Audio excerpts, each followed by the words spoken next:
지금부터 제1기 안산시 의정자치대학 개강식을 시작하겠습니다. 문제되겠습니다. 오늘 자리에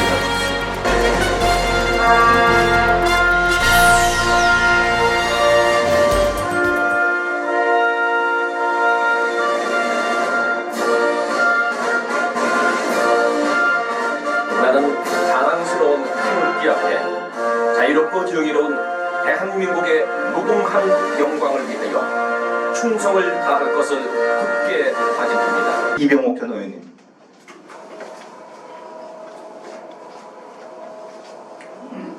김동수 의원님, 이춘호 의원님, 임명장, 이병옥, 이 사람을 안산시 의정의 정관 제22조 2항에 관련 근거 이사로 임명합니다. 2024년 10월 4일 날 안산시 의정자치대학 학장 박명훈. 임명장 이춘하. 내용은 이와 같습니다. 임명장 김동수. 내용은 이와 같습니다. 차렷. 경례.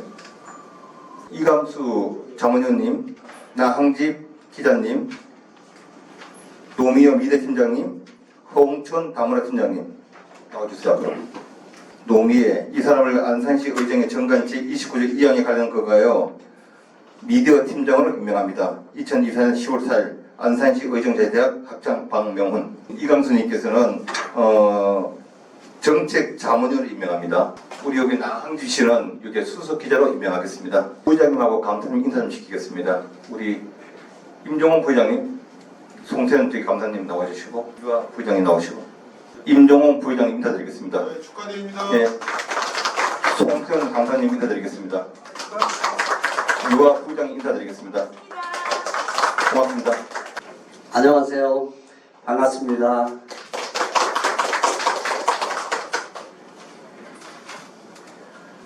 오늘 우리는 뜻깊은 자리를 마련했습니다.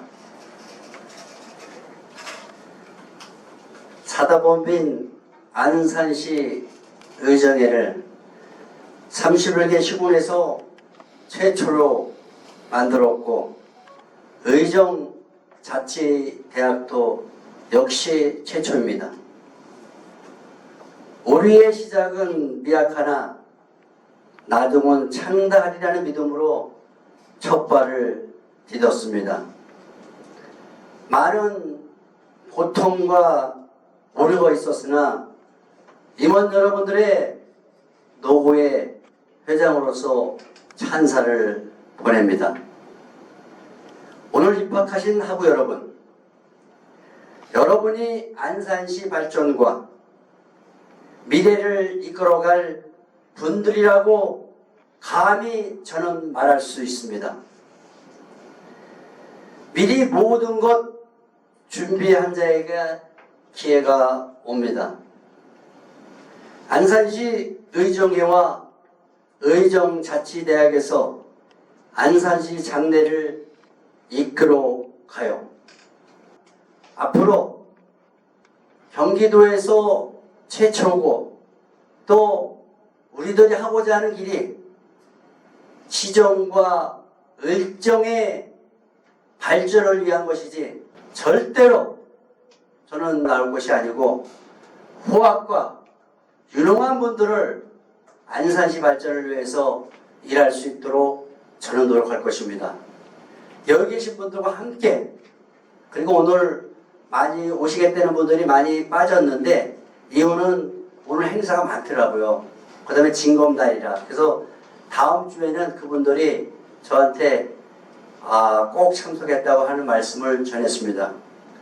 또 특히 이 자리를 빌어서 사무총장님 정진교, 문인수 부회장님, 그 다음에 유아, 이분들은 정말 지금 몸이 이 병원을 다니면서 오늘 참석을 했습니다. 우리 그분들한테 박수 한번 드릴게요.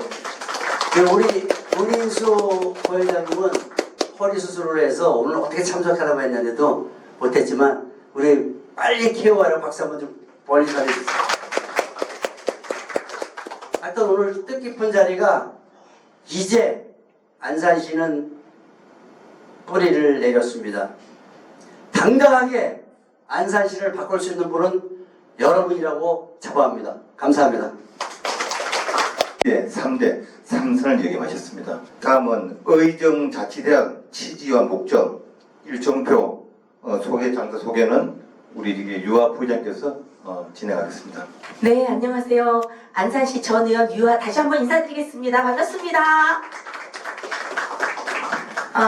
사실은 이 자리에 제가 서는 것보다 우리 송세현 전 의장님이나 또 우리 그 임종웅 전 의원님, 또 이병옥 의원님이나 우리 제가 정말 좋아했던, 지금도 좋아하지만 우리 김동수 의원님, 이춘호 의원님 이런 분들이 사실 저보다 선배님이시거든요. 그래서 선배 의원님들께서 서시는 게 맞는데 제가 조금 눈이 조금 좋다는 이유로 오늘 제가 여기에 섰습니다. 양해 부탁드리고요.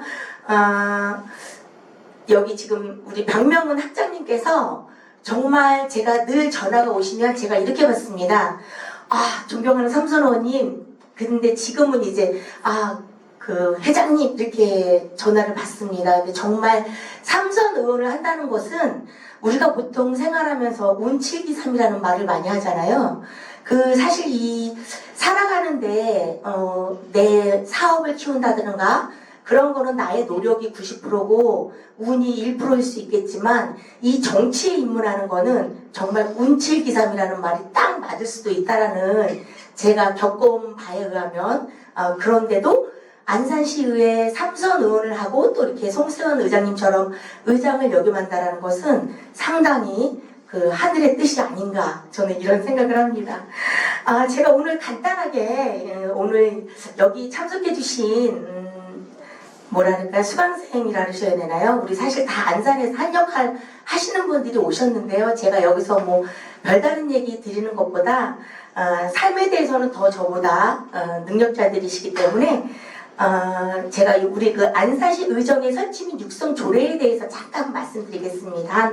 오늘 여기 오실 때 뭐 내가 앞으로 정치를 하겠다라는 뜻 있어서 오신 분도 계시지만 정말 내가 살고 내 자녀가 살고 나의 자손들이 대대로 살 우리 안산에 대한 관심이 있으셔서 오셨을 거라고 생각을 해요. 제가 시의원을 할 때는 예산이 1조 3천억 정도였습니다. 그래서 제가 예산 심의위원장을 할 때는 1조 3천억을 제가 의결했던 적이 있는데 올해 2024년도 예산이 제가 알기로는 2조 1,300억 정도인 걸로 알고 있어요. 사실 빠듯해요. 이 돈도 안산에 쓰다 보면. 그렇지만 어떻게 보면 2조라는 돈은 상당히 큰 돈이잖아요. 그런 거에 대해서 우리 여기 오신 여러분들께서 관심을 갖고 지금 여기 참여했을 거라는 생각을 합니다.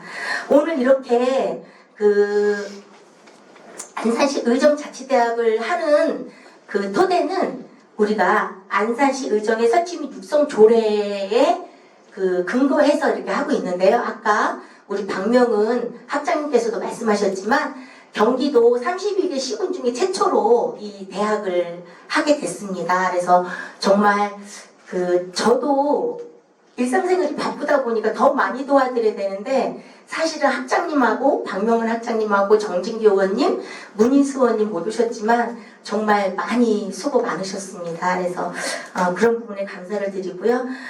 이 육성 조례에 있어서 1조는 우리가 이제 시정 및 의정 발전을 위한 정책의 연구 개발과 시민의 복리 증진에 기여할 수 있는 제도 등을 연구, 조사하기 위한 안산시 의정의 설립과 육성에 관한 사항을 규정하는 목적으로 한다라고 되어 있습니다. 이건 이제 서론이고요. 그리고 이제 우리 안산시 의정에는 사단 범위로 한다라는 내용이 2조에 명기되어 있습니다. 이 조례는 96년도에 처음 발의되고 의결되었고요. 14년도에 한번 또 일부 개정을 거쳐서 15년도에 또 개정을 완료한 그런 조례입니다. 그래서 그 3조에는 보면 제일 중요한 우리의 목적이 들어가 있는데요. 안산시 의정의 설치 및 육성조례 제3조에는 시정 발전에 기여할 수 있는 정책의 연구와 홍보가 들어가 있고요. 의정 발전에 기여할 수 있는 정책의 연구가 들어가 있습니다. 그래서 오늘 모이신 여기 계시는 분들이 이 부분에 있어서 많이 얘기를 해주시면 좋을 것 같고요. 사회복리 문제 연구에 대한 내용이 들어가 있습니다. 그리고 기타 의정의 목적 달성에 필요한 사업이 들어가 있습니다. 그리고 안산시 의정회를 이끌어가는데 또 예산이 있어야 되겠죠. 그래서 이 예산은 안산시 지방보조금관리조례에 따른 심의를 거쳐서 지원할 수 있다라고 되어 있고요. 그리고 이 조례에 규정된 사항 외에 운영에 필요한 사항은 조례 및 정관이 정하는 범위 안에서 이사회의 의결을 거쳐 회장이 따로 정한다라고 명시되어 있습니다. 그리고 마지막 6조에 의정회의 설치 및 육성에 관하여 이 조례에 규정되지 않은 사항은 관계법령 및 안산시 보조금관리 조례가 정하는 바에 의한다 이렇게 되어 있습니다. 그래서 우리가 안산시 의정회가 안산시 의회에서 의원을 역임했던 분과 지금 현직에 계신 분들이 회원으로 하고 있고요. 이 회를 이끌어가는 데에는 또 안산시에서 그 예산에 관해서 이렇게 정해져 있다라는 이런 부분을 말씀을 드립니다. 오늘부터 시작되는 3개월 과정인데요.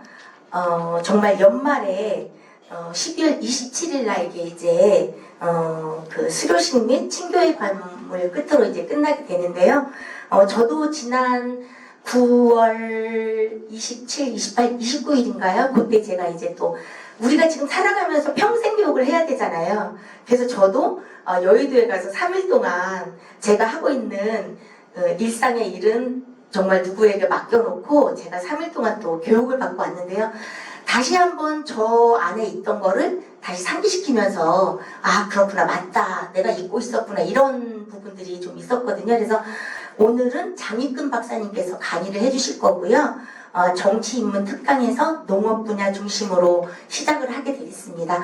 안산도 도농 복합 지역이 있다 보니까 이런 강의도 상당히 필요한 부분이 아닌가라는 생각을 합니다. 그래서 지금 이 장익근 박사님은 주식회사 사만 부사장님으로도 계시고요. 거기 유인물에 보시면 현재는 통일교육위원으로 계시다라는 그런 유인물이 아마 배포가 되어 있을 겁니다. 그래서 그 내용은 오늘은 그런 또 장익근 박사님의 강의를 들으시고요. 다음 주에는 아주 그 안산시 공무원이셨으면서도 안산시 의회에서 전임 그 전문위원을 하셨던 이장원 국장을 역임하시고 퇴임하신 이장원 국장님, 전 국장님께서 그 의회 예산 결산 심의에 대해서 승인에 대해서 강의를 아마 깨알 같은 중요한 역할을 해주실 것 같아요. 그리고 그 다음 주에 김충배 거기 유인물에 있거든요. 그래서 요 내용은 유인물에 있기 때문에 제가 한 가지 다 말씀을 안 드리겠지만 유인물을 참조하시면 좋을 것 같습니다. 오늘부터 사실 하루 종일 업무에 임하시다가 또 사업하시다가 이렇게 또 강의를 들으시러 오셨는데 저희가 오늘은 좀 간단하게 이렇게 비스켓 정도를 준비해놨습니다. 오늘 맛있게 드시고 좋은 강의 경청해 주시면 감사하겠습니다. 대단히 감사합니다. 인사드리겠습니다. 장익근입니다. 제가 안산에 산 지는 지금 37년째 되고요. 태어난 고향보다도 안산에 더 오래 살았습니다. 87년부터 지금까지 살았으니까요. 현재는 초지 농민입니다. 근데 제가 한 10년 전쯤에 여기 이제 농어촌공사 화환사업 단장을 했거든요. 이제 화환사업단이 그 간척지 땅을 한 3천만 평 정도를 이제 개발하고 관리하는 그런 업무를 제가 한 2년간 맡았고요. 그래서 이제 여기 안산에 보면 기관장 모임이 수요회라고 있는데요. 그때 당시에 이제 시장이 김철민 시장, 재종기 시장 그 두 분일 때 제가 여기 이제 그 수요회 멤버로 참여를 했습니다. 그 제가 이제 여기 드릴 말씀은 이제 저는 이제 농업 쪽 전문가거든요. 특히 이제 북한 농업에 대해 가지고 이제 연구를 많이 했는데 제가 어떻게 보면은 그 이제 유권자 입장에서 제가 아는 지식 범위 내에서 정치인문 특강을 일단 준비를 했거든요. 그걸 하고 그 다음에 이제 좀 구체적으로 그 다음에 이제 그 농업 분야에 대해 가지고 말씀을 드리겠습니다. 그 통일교육 기본법에 따라 가지고 제가 이제 통일교육위원을 현재 하고 있고요. 이제 위촉은 통일부 장관이 하는데 그 법에 근거하기 때문에 급은 그 대통령 자문위원급이라고 그러더라고요. 그 현재 이제 그거는 이제 명예직으로 이렇게 하고, 그 다음에 이제 사만 엔지니어링이라고요. 일반 토목 건축 부분에 그 이제 설계하는 회사인데, 그 사만의 이제 그 부사장으로서 제 2의 인생을 현재 살고 있습니다. 그 전 직장인 농어촌공사의 그 부의 심의위원을 현재 이제 그 겸직하고 있고요. 그 전에는 제가 이제 쭉 여태까지 한평생 살아오면서 그 이제 주로 농어촌공사에 있었고, 또 산림조합 중앙회의의 그 한반도 산림녹화 부분에 자문위원을 좀 맡아달라고 그 부탁을 해가지고 제가 좀 맡아서 일을 좀 했습니다. 여기에 계신 분들이 다 이제 그 정치의 뜻을 두시고, 현재 뭐 시의원도 계시고, 뭐 전직 시의원도 계시고, 앞으로 하실 분도 계시고, 그러기 때문에 이제 제가 보는 관점에서 이 정치에 대해서 좀 한 말씀을 드리도록 하겠습니다. 사실 이 정치 저 한문으로 보게 되면 정사정자에 다스릴 치자거든요. 그런데 다스릴 치자에 보면은 삼수변이 들어가잖아요. 물수변이 들어간다고요. 그건 뭐냐면 물 흐르듯이 국민들이 피곤하지 않게 이렇게 정치를 해야 되는데 요즘은 좀 안 그런 것 같아요. 제가 이제 현직에 있을 때만 하더라도 국정감사나 이런 걸 많이 봤거든요. 이제 준정부기관이기 때문에 농어촌공사가. 그런데 보게 되면 국정감사 받고 나면은 겉으로 TV에 비치기에는 막 서로 막 그냥 뭐 여야 막 공방하고 막 이렇게 싸우는 것 같지만 끝나고 나면 아이 선배님 너무했습니다. 왜 이렇게 심하게 닥달하십니까? 이렇게 하면서 좀 그 이후에 식사하는 자리에서는 굉장히 그 부드럽고 그랬었는데 요즘은 안 그럴 것 같아요. 너무 그냥 그 살벌하게 그 국민이 보기에도 이렇게 하니까 그래서는 안 되겠다. 물 흐르듯이 정치도 해야 되겠다. 여기 계신 분들은 반드시 그렇게 해 주시기 바랍니다. 그리고 여기에 계신 분들은 뭐냐면 어떻게 보면 이런 어떤 그 정치 대학이라고 그럴까요? 일이잖아요. 선배가 없잖아요. 여러분들이 선도적으로 잘 풀뿌리 민주주의가 정착될 수 있도록 끌고 나가게 되면 아마 크게 많은 발전이 있을 거라고 생각이 됩니다. 그러니까 이제 우리 그 박명훈 학장님께서도 아마 그 또 삼선을 하셨고 또 안산에 뭐 12대 이렇게 살고 계시다고 하시는데 아마 안산 발전을 위해서 아마 큰 일을 하실 거라고 이제 생각을 하고요. 그 다음에 두 번째 글씨가 뭐냐면 이 법법자거든요. 이것도 뭐냐면 물수변에 갈 거거든요. 물이 흘러가듯이 이 법을 적용해야 사실은 맞습니다. 막히면 뚫고 가는 게 아니라 돌아가야 되거든요. 근데 지금 보게 되면 돌아가는 게 아니라 뚫고 가려고 하잖아요. 지금 뭐 똑같아요. 뭐 여당도 그렇고 야당도 그렇고 똑같아요. 너무 이렇게 당략에 빠져가지고 이렇게 하는데 그래서는 안 된다. 그래서 요즘에는 내가 그 옆에 왜 이 말을 써놨냐면 눈목자에 갈 것자 해가지고 눈을 붙여놨거든요. 왜냐하면 이 법법자가 아이놈에게 눈이 달려가지고 눈치를 보고 있어요. 예전에는 뭐냐면 눈물을 흘렸거든요.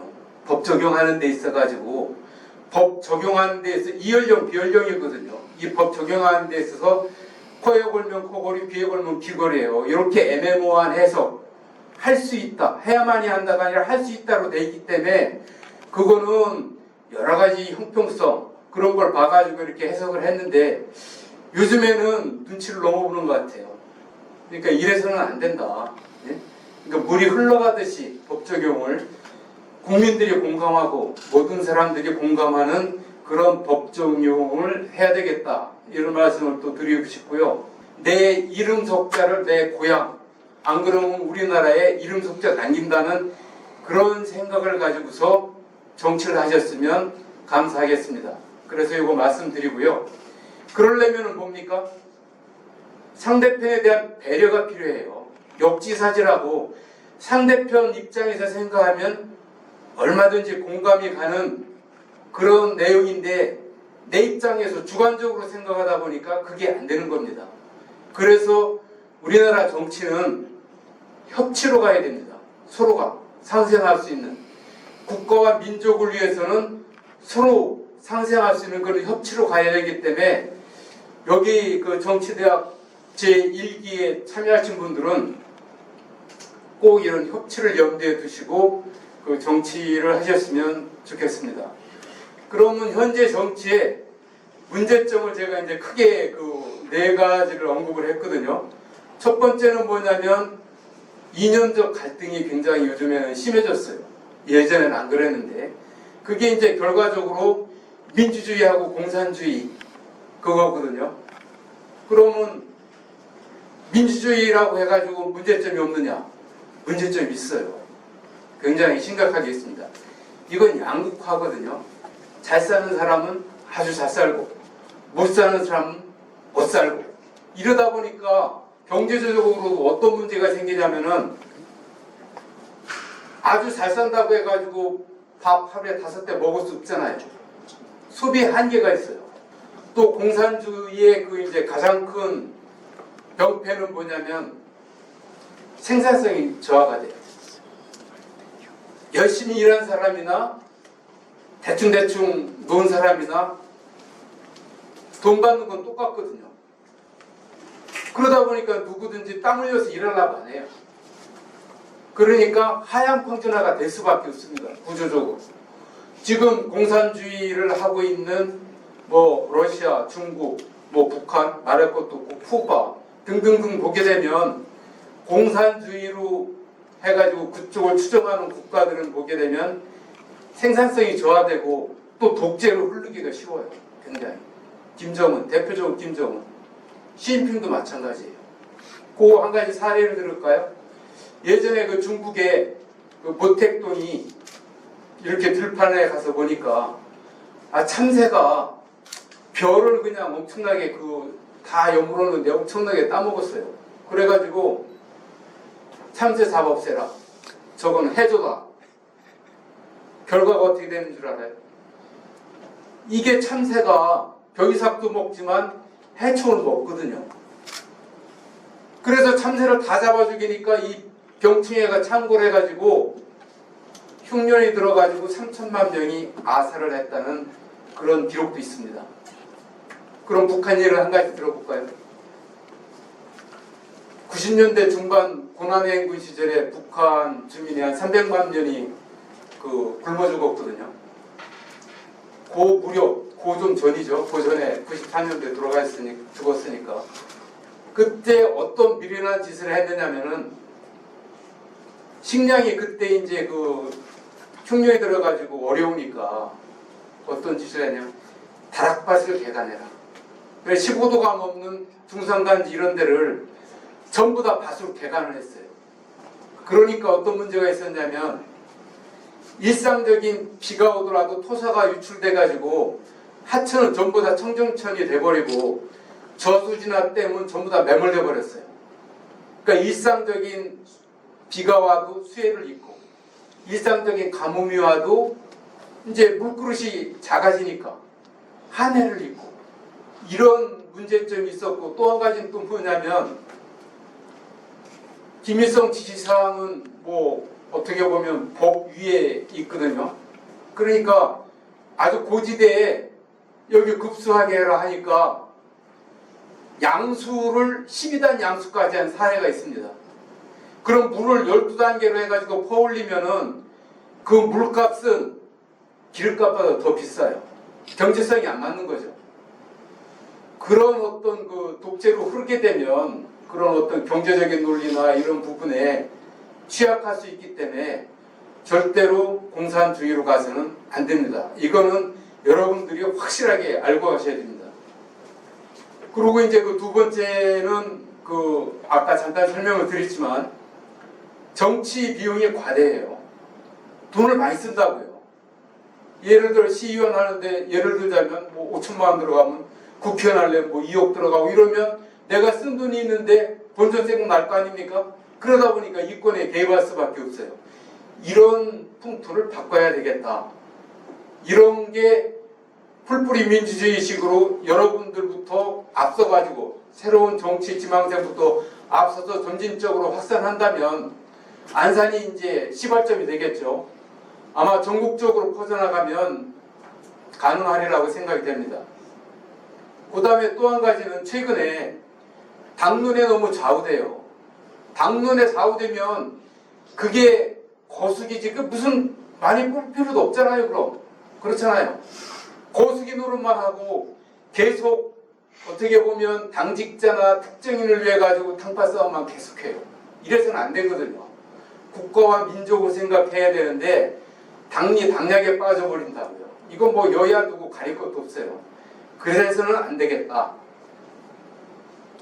또 한 가지는 뭐냐면 정치를 하시려면은 모든 분야, 정치, 경제, 사회, 문화 모든 분야에 대해서 해박한 지식을 알고 있어야만이 의사결정이 올바르게 되고 정책도 입안되고 사업 집행을 할 수가 있는데 이런 부분이 비전문성 있는 정치인들이 많아요. 그러니까 배워야 돼요. 평생 배워야 됩니다. 이거 아주 정치대학 굉장히 잘 만들었어요.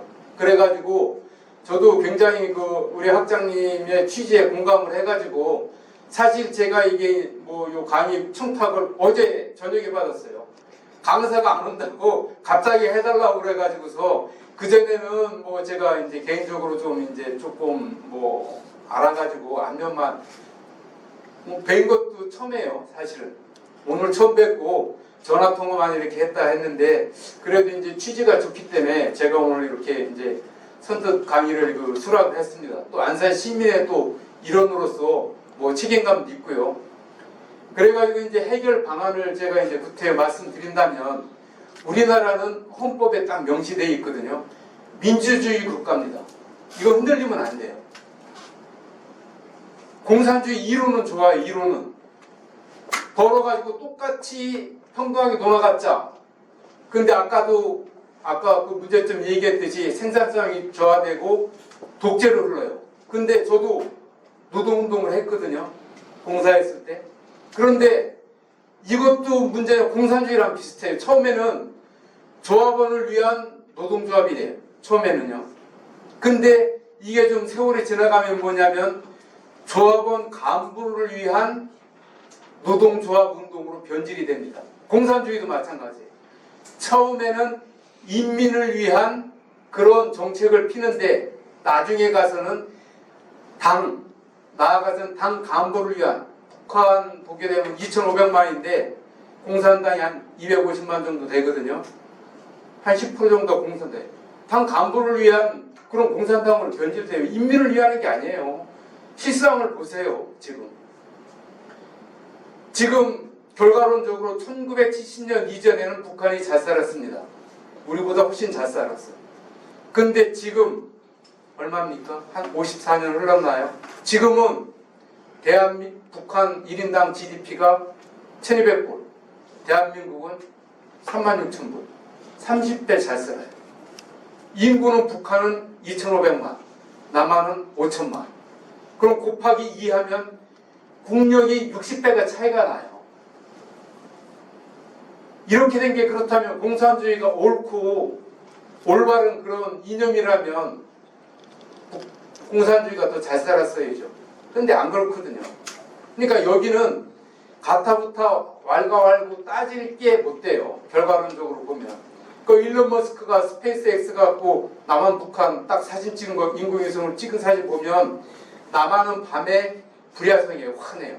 북한은 캄캄해요. 이런 사진 TV에서도 보셨을 겁니다. 그게 현실입니다. 그러니까 이념 논쟁은 할 필요가 없어요. 민주주의 국가에서 대한민국에 계시는 분들은 절대 공산주의의 이념에 물들어오면 절대 안 됩니다. 그거는 이제 근본적으로 알고 계시고 또 한 가지는 뭐냐면 여기 이제 정치하는 분들한테 제가 부탁하고 싶은 거는요. 돈 드는 정치 기틀을 마련하면 안 됩니다. 돈 안 드는 정치 이걸 마련해야 돼요. 왜냐하면 현재 보게 되면 거리 유세 뭐 트럭 타고 다니면서 유세하고 막 이러는 거 사람 모으고 또 사람 동원해야 되고 새 과시를 하려면 그게 다 돈이거든요. 그러다 보니까 돈 많이 드니까 이게 이권을 챙기게 돼 있는데 그걸 떠나가지고 최대한 SNS나 홈페이지나 성감위에 이렇게 보면 있거든요. 유튜브나 이런 거를 좀 최대한 활용하는 그런 정치 기틀을 마련해야 됩니다. 저도 사실 보게 되면 투표할 때 보면 그 투표 이제 그 유인물 오지 않습니까? 경력사항이나 뭐 이런 거 세금 문제, 병역 문제 이런 거 보면 전 그걸 보고 객관적으로 비교를 해서 투표를 하거든요. 그런 게 정착화 시켜야 돼요. 그거는 여러분들이 하위 상달을 시켜가지고 중앙당에다가 얘기를 해가지고 그걸 건의를 하셔야 됩니다. 그런 거를. 그래야 올바르게 대한민국이 발전을 합니다. 요거를 또 이제 한 가지 부탁드리고 싶고요. 그 다음에 이제 가급적 여기서 말씀드린 거는 정당 정치를 지향하고 국가를 위한 소신 정치가 될 수 있도록 그렇게 염두에 두면 좋을 것 같아요. 예를 들어 가지고 어떤 정책 결정에 10가지가 있다. 그전에는 당론으로 정하는 게 50%다 이러면 너무 많다. 10% 20%만 하고 나머지는 자유롭게 소신껏 투표하도록 하자. 이거를 시의회 의원부터 건의해가지고 중앙당에 전파될 수 있도록 그렇게 하셔야 됩니다. 그리고 또 한 가지는 모든 내 전문가가 돼야 되거든요. 정치를 하시려면은 모든 분야에 잘 알으셔야 돼요. 근데 그게 단기간에 쉽지가 않거든요. 그러니까 이거 정치대학 이거 진짜 기가 막히게 잘 만들었어요. 이런데 이 정치대학에서 각 분야 전문가들을 모셔다가 엑기스만 뽑아가지고 강의를 듣는 그런 시간을 많이 가지셔야 돼요. 평생 교육으로 가야 됩니다. 정치하시려면 많이 하셔야 돼요. 그래도 지금 뭐 이 나이에 언제 배워서 하느냐? 그러면 두 번째 방법으로 컨닝하십시오. 컨닝. 해당 분야 전문가 의원 중에도 쭉 있잖아요. 아, 저 양반 경제학 박사예요. 그럼 경제 부분 정책이나 조례나 뭐 예산이나 할 때는 그 양반이 술들은 따라 들으면 되는 겁니다. 옛날에 김자주 장관하고 김도환 씨 깡패 있잖아요. 그 양반이 정치 깡패지만 잘했어요. 금방 제가 얘기한 대로 아, 국방 분야? 아, 그건 저 의원이 전문가예요. 그 사람 들으면 따라서 들었어요. 그러니까 확실하게 의정 활동을 한 거죠. 내가 모르는 분야는 괜히 뭐 누구 뭐 당에서 누가 뭘 하라고 했다 해서 드시지 말고 소신껏 해당 전문가 손들면 따라서 들고 컨닝 하시라 이거예요. 그게 오히려 올바른 정치 활동이다. 그렇게 이제 말씀을 드리고요. 사실 저는 25년 전에 퇴직 공무원 대상으로 공무원 연금관리공단에서 퇴직하는 분들이 농촌에 가가지고 귀농 귀촌하면은 정부에서 지원되는 정책이 뭐가 있는지 소개하는 이런 강의를 했었거든요. 25년 전쯤에 했는데 그때 당시에 제가 퇴직 후 30개명을 쭉 만들어가지고 했어요. 왜냐하면 정책 강의할 때 2시간 얘기할 게 없거든요. 그래가지고 1시간은 정책 강의하고 1시간은 퇴직 후 삶 이래가지고 제가 강의를 했는데 제가 여기 광덕회 회원 계신가 몰라도 여기 안산에 광덕회라고 뭐 회원이 한 150분 계신데 제가 가가지고 2시간 특강을 했거든요. 근데 이제 첫 시간은 퇴직 후 삶 1시간, 두 번째는 대책. 그래 연말에 또 이렇게 했는데 2번 강의한 사람은 최초라고 그러더라고요. 광덕회에서 많이 추천해서 하는데 대부분 한 번씩만 강의하지 2번 한 사람 처음이라고 하는데 사실 그때 퇴직 후 30개명에서 세 번째가 뭐냐면 정치하지 말아요. 네 번째가 뭐냐? 정치하는 친구도 두지 마라. 왜냐면 임명직들은 DNA가 틀립니다. DNA가. 여러분들 DNA하고 정치하시는 분들 DNA하고 임명직들 DNA하고 틀려요. 임명직들 어설피 자기 고향에 나와가지고서 아마 고생하는 분들 굉장히 많을 거예요. 그게 왜냐면 내가 태어나고 자란 고향에 내가 만약에 혼자 나와서 당선될 수는 없거든요. 반드시 여야 해가지고 한 명씩 나오면 절반이잖아요. 내가 태어난 고향에 평상시 인사하던 사람도 반대편에 이제 유권자 이런 사람들은 만나도 인사 안 해요. 절반의 족을 만드는 거예요. 그러니까 임명직들은 절대 정치하지 마라. 그래서 그거를 얘기했는데 오늘 저는 지금 이 자리에 와가지고 20원에 지나가지고 정치에 관해서 얘기하려니까 사실은 좀 쑥스럽긴 한데 여기 계신 분들은 뭐냐면 DNA가 틀리니까 확실히 어떤 사명감과 명예심이 있는 분들이라고 생각하고서 제가 말씀을 드리는 거예요. 그 사람 제가 문제 하나 낼까요? 사람 욕심 중에 제일 큰 욕심이 뭔 줄 아십니까? 욕심이 뭐냐면 첫 번째 이게 금전욕도 아니고 그 다음에 성욕도 아니고 가장 큰 욕심이 명예욕입니다. 명예욕. 그러니까 여러분들은 가장 큰 욕심을 쫓아서 왔어요. 그러면 봉사를 하셔야 됩니다. 그런 마인드로 접근하세요. 여기서 내가 벌어먹고 살겠다 이런 식으로 접근하시면 아마 좀 삶이 피곤하실 겁니다. 일단 이렇게 이제 그 정치에 관해서 간단하게 말씀을 드리고요. 정치를 하려면은 다방면으로 많이 알아야 된다고 했지 않습니까? 그래서 이제 제가 큰 골격에 대해서만 말씀을 드리겠습니다. 왜냐하면 집을 지려면 처음에 주투를 놓고 기둥을 세우고 석가래를 놓고 그 다음 지붕을 만들고 벽돌을 쌓고 이래야 되잖아요.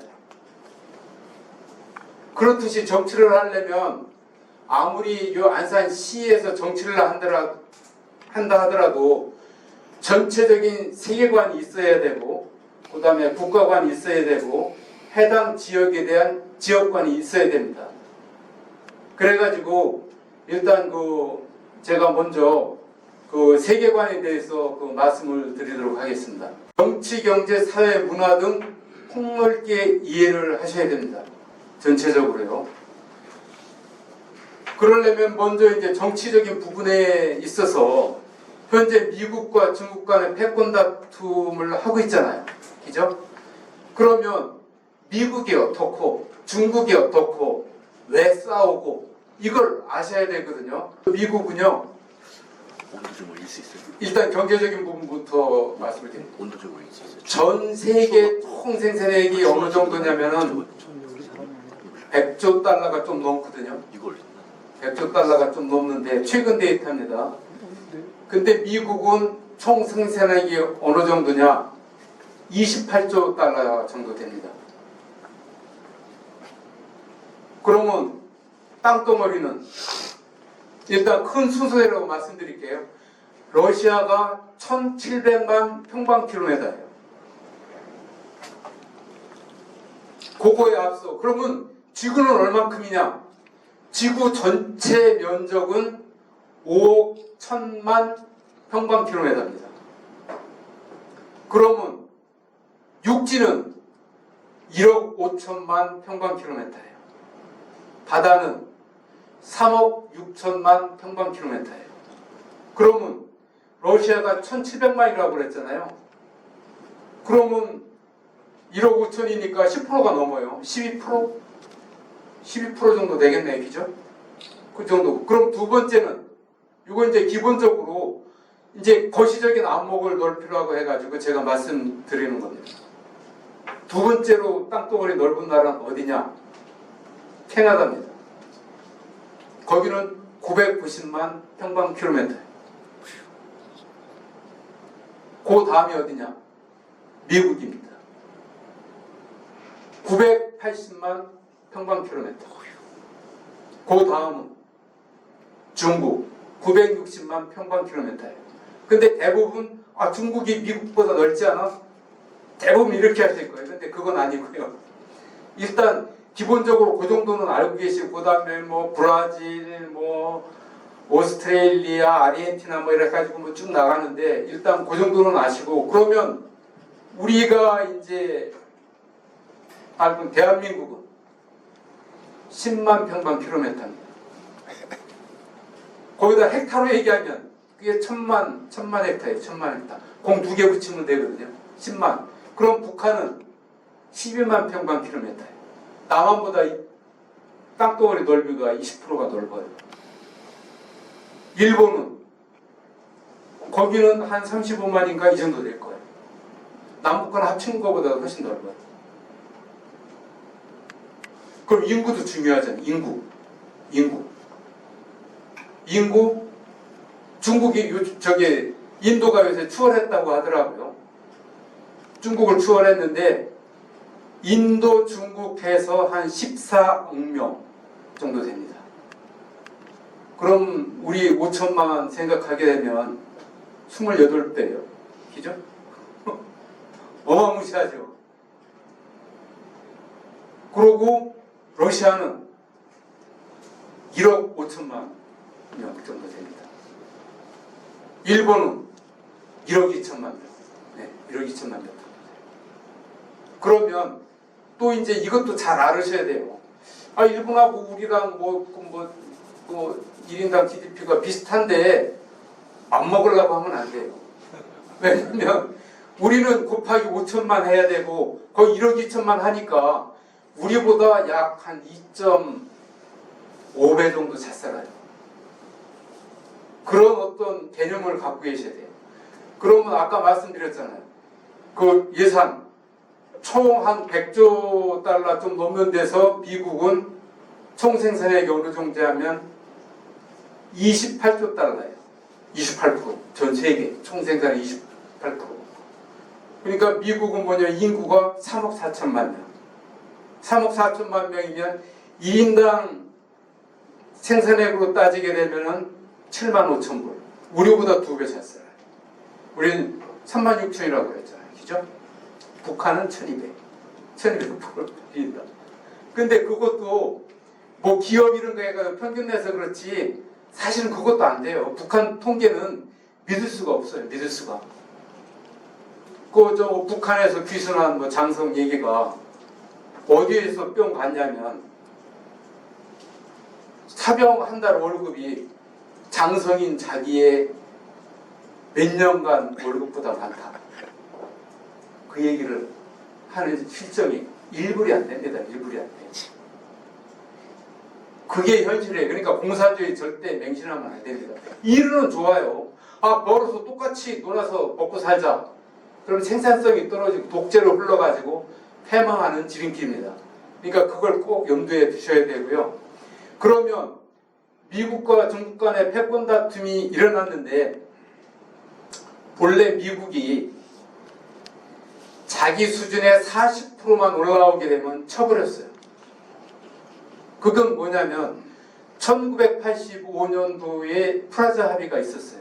그때 일본, 독일, 미국 뭐 이래가지고 전 세계 1등부터 10등 하면 일본 기업이 7개인가 들어가 있었어요.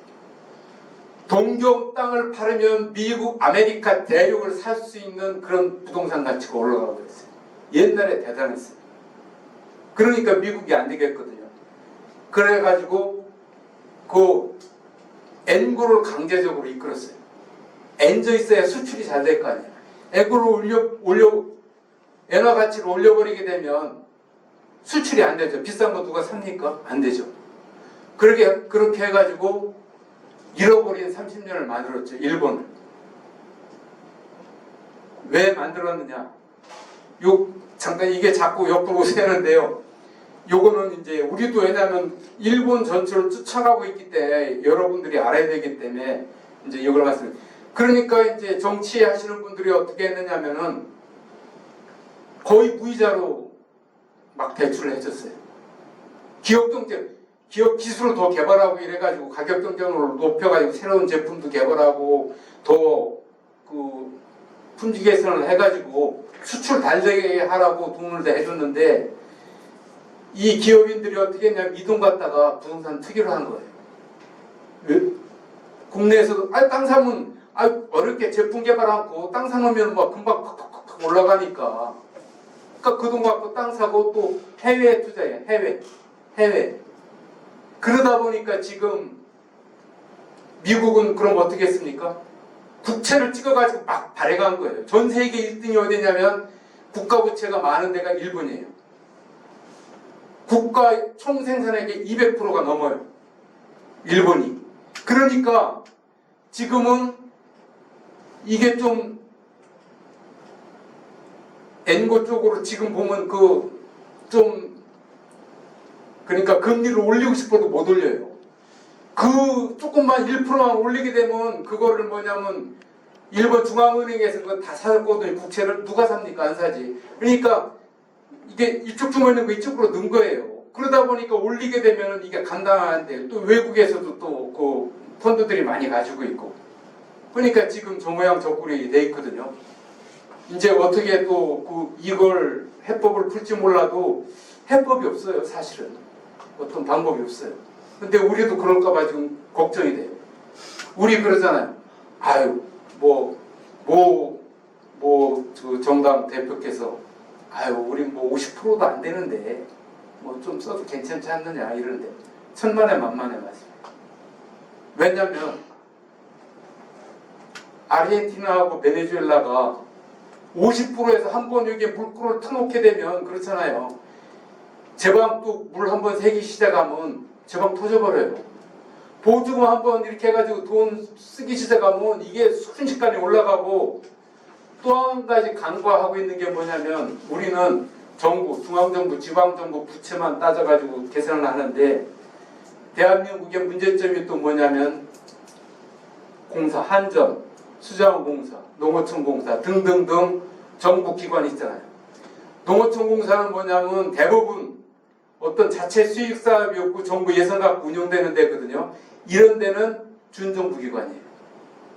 한전처럼 전기료 받고 또 수자원공사처럼 수도료 받고 뭐 이래가지고 자체 수익 사업이 있는 데는 공기업이에요.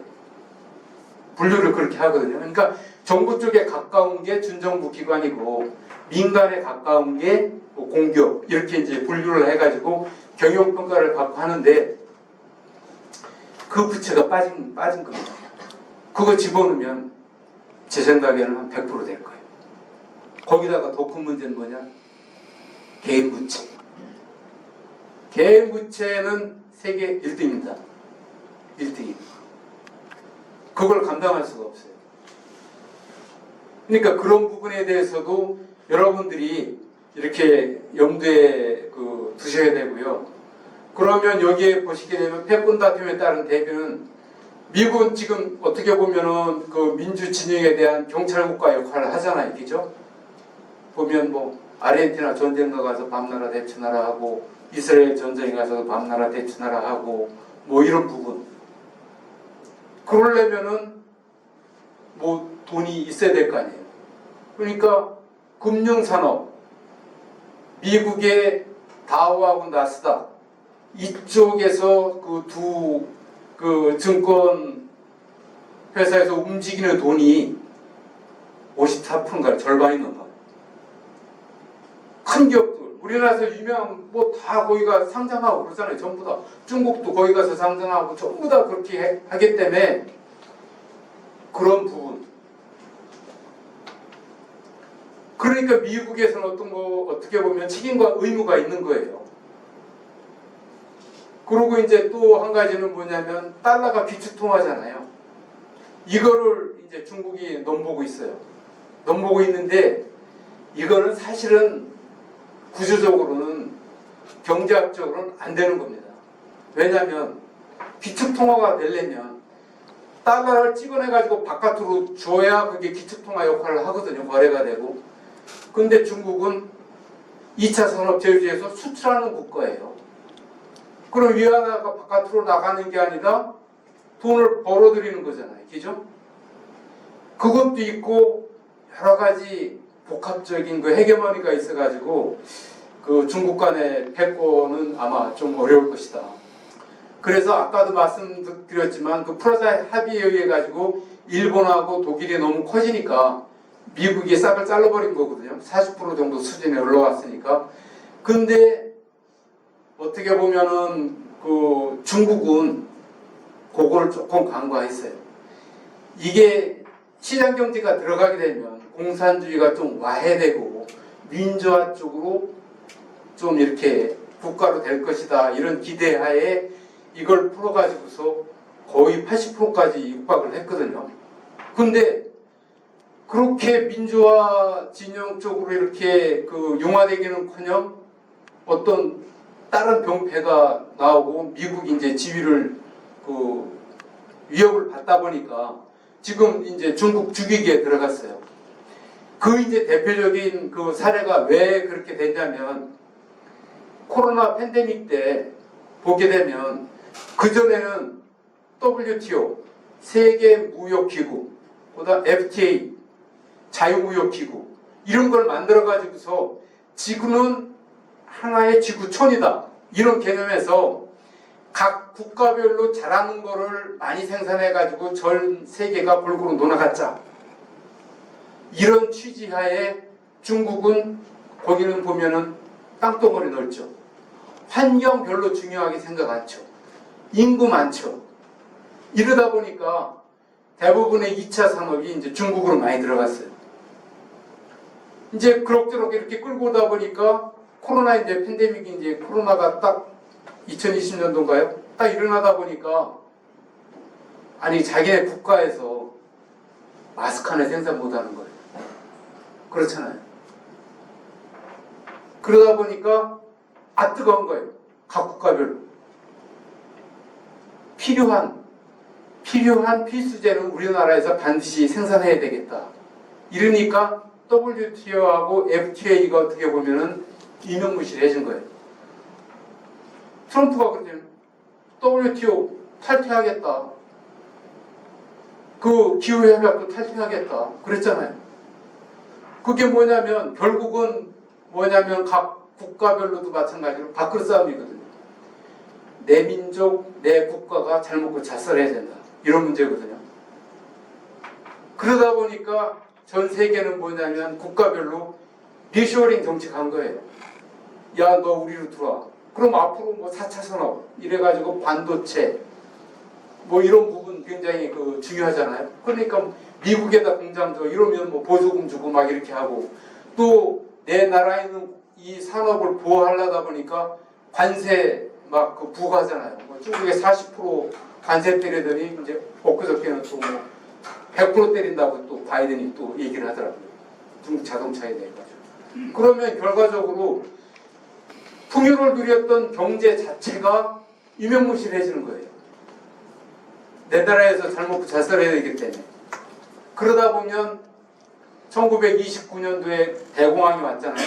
그건 뭐냐면 산업혁명 이후 많이 생산해가지고 막 하다가 이제 예를 들어가지고 가전제품도 뭐 TV, 라디오 뭐 이런 것도 다 살 사람 다 샀어요. 자동차도 사고. 그러면 공장은 똑같이 가동해야 되는데 살 사람이 없잖아요. 그러면 이 침체가 올 수밖에 없어요. 구조적으로. 그러면 지금도 보게 되면은 풍요로 일고 이렇게 잘 먹고 잘 살았는데 팬데믹으로 인해서 국가별로 다 가져가고 그러면 또 살 사람은 많이 사고 침체가 올 수밖에 없죠. 근데 이제 그때하고 틀린 거는 팬데믹으로 인해 가지고서 각 국가에서 돈을 뭐 무한정 찍어가지고 왜냐면 이제 이게 태환화폐가 아니라 불태환화폐로 바뀌었거든요. 옛날에 달러 갖다 좀 금으로 바꿔줬는데 닉슨 때 1971년인가요? 안 바꿔줬어요. 그러니까 막 찍으면 돼요. 한 몇 센트 주고 한 장 찍으면 그게 100달러 가치 하는데 막 찍어다가 1인당 막 일 가구당 뭐 1200달러인가요? 1인당 1200달러씩 통장으로 다 늦었어요. 그거는 뭐냐면 이 경기 침체를 연착륙시키려고 이제 그런 경제 정책을 했죠. 그러다 보니까 뭡니까? 인플레이션이 오죠. 인플레이션이 오니까 이거를 잡느라고 금리를 올린 거예요. 5.5%인가 그렇잖아요. 얼마 전에 0.5%대를 지금 이제 5%네요. 그러면 금리를 올리게 되면 돈들이 미국으로 들어갈 수밖에 없죠. 우리나라는 3.5%인데 미국 가면 5.5%. 이자를 주면 돈이 다 그쪽으로 갈 수밖에 없죠. 그렇게 되면 주변 국가들, 개발도상국에 있는 국가들, 그러면 망하는 거죠. 남미가 그래서 피해를 봤거든요. 남미가.